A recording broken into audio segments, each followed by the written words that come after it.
This is Inside Indiana Business Radio for the afternoon of Friday, July 31st, 2026. I'm Abriana Herron. Polygon Company is investing $4 million to expand its medical manufacturing operations in Walkerton. Company officials said the project will increase its medical production capacity tenfold and create 35 jobs over the next 5 years. The expansion includes new production equipment, facility upgrades, and workforce training to support growing demand for composite components used in surgical robotics, catheters, and other medical devices. Carrie Ackenhussen, Polygon's vice president of medical manufacturing, says the medical device industry continues to innovate rapidly. So it's really about building the infrastructure today that will support the next decade of growth. The company plans to host a ribbon-cutting ceremony at 11 a.m. on August 7th at its headquarters in Walkerton. Oakland City University employees are expected to receive a paycheck on Friday, several weeks after the struggling university was sued over its failure to pay employees for all of the hours they worked, according to WEHT in Evansville. Employees saw their paychecks delayed in mid-May because of a bank transfer issue, according to the university. Oakland City President Ron Dempsey told WEHT in an email that the university will soon be printing checks to be available by Friday.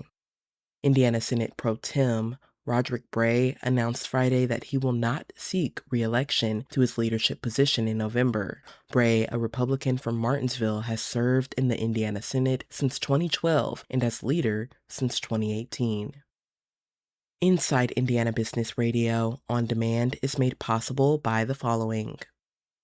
West Central Indiana is essential to Indiana's future. Join IBJ Media, Inside Indiana Business, and the state of Indiana to explore regional growth Thursday, August 13th in Terre Haute for Innovate West Central Indiana, presented by CareSource, Indiana University, and Old National Bank. Featuring Governor Mike Braun and business and community leaders, join us at the Indiana State University Holman Center Thursday, August 13th in Terre Haute. RSVP now at ibj.com/innovate. 2 new spaces in downtown Logansport are being viewed by local leaders as a game changer for the community and a way to bring more people downtown. The Pavillion and the Kitchen celebrated their grand openings last weekend. The Pavillion is an outdoor venue with a 16,000 square foot canopy that serves as a permanent home for the Logansport Farmers Market. The Kitchen is a 4,500 square foot space that's open 24/7. Ryan Bullhouse is the executive director of culinary education and entrepreneurship of the Kitchen and the Pavillion. We've been open for roughly a month, and already we have 6 entrepreneurs who are utilizing our space regularly. This winter, the Pavillion will also be home to an ice skating rink. To learn more about both spaces, visit the Kitchen and Pavillion Logansport on Facebook.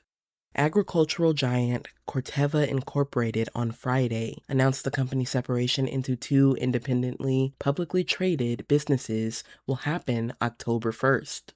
Last October, Corteva's board of directors unanimously approved a plan to separate the company's crop protection business, which will retain the Corteva name, and the seed business, which will operate as Weiler Incorporated. Corteva will remain headquartered in Indianapolis, while Weiler will be based at Corteva's existing campus in Johnston, Iowa. And Fort Wayne-based nonprofit Clothes for Joes will break ground Saturday on a new Veterans Service Center that will expand services for former service members experiencing hardship across Northeast Indiana. Clothes for Joes said the new center will allow it to expand services for veterans facing homelessness, unemployment, and other challenges. The nonprofit has spent the past 10 years providing clothing, essential resources, and connections to services as an all-volunteer organization. The shovel ceremony is scheduled for noon on Saturday. Community members are invited to tour the future site, meet project partners, enjoy free food, and learn how they can support the organization's mission.